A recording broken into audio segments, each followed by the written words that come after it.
İran dillerinde tek bir kökün hem toprağın adını hem de insanın kaderini belirlediği uzun bir yolculuğa hoş geldin.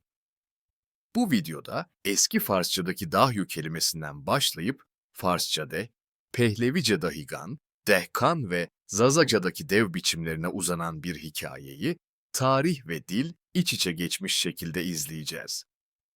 Eski Farsça metinlerde karşımıza çıkan dahyu, ülke, memleket, toprak anlamına geliyor.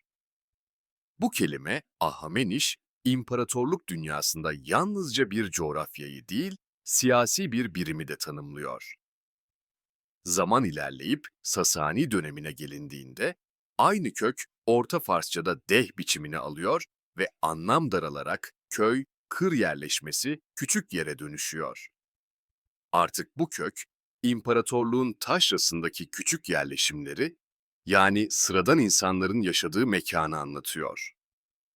Bu kökten türeyen dahigan ve sonra dehkan biçimleri bizi bambaşka bir yere götürüyor. Bu kelime artık sadece bir köylüyü değil, köyün toprak sahibi yerel aristokrasisini, yani dehkan sınıfını adlandırıyor.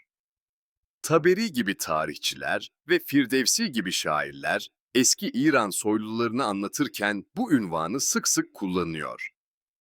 Böylece Dehkan zamanla hem toprak sahibi köylü hem de İranlı asil anlamlarını birlikte taşımaya başlıyor, toprakla sınıf, yer adıyla kimlik iç içe geçiyor.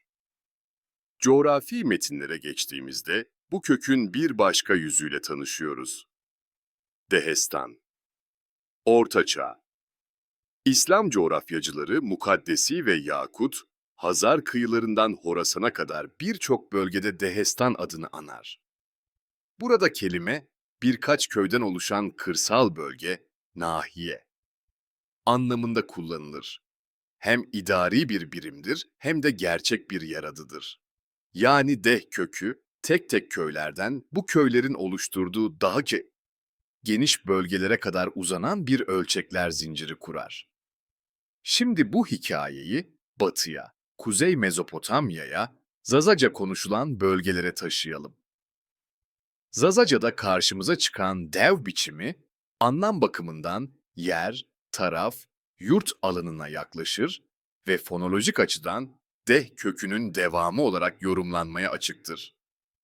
Yerel konuşmalarda devlet biçimiyle devlet kavramıyla yan yana gelir. Burada Arapça kökenli devlet ile yerel div arasındaki halk etimolojisi, yer sahibi olma, yurt sahibi olma fikrini çağrıştırır. Diyarbakır ve çevresinde duyulan Devkan formu ise tarihsel Dehkan unvanının yerelleşmiş bir gölgesi olabilir. Köyün zengini, toprağı olan kişi gibi anlamlar akla gelir. Bu noktada ekranda bir tablo açalım ve zinciri birlikte görelim. Eski Farsça dahyu, ülke, memleket, Orta Farsça ve Yeni Farsça.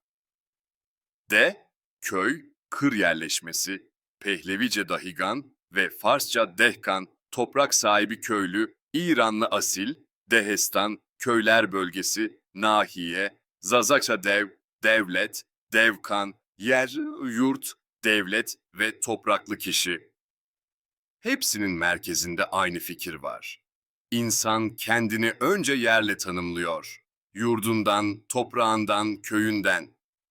Son olarak şu soruyu soralım. İrani dünyada yer ve toprak sadece coğrafya mıdır?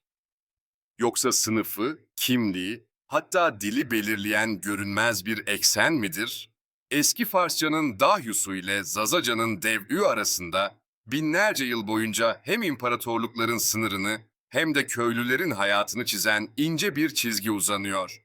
Bu küçük hece, Deh ya da Dev, belki de İran ve Mezopotamya tarihinin en sessiz ama en kalıcı tanıklarından biridir. Belki de bütün bu kelimeler bize tek bir şeyi hatırlatıyor. İnsan önce toprağının adını öğrenir, sonra kendi adını.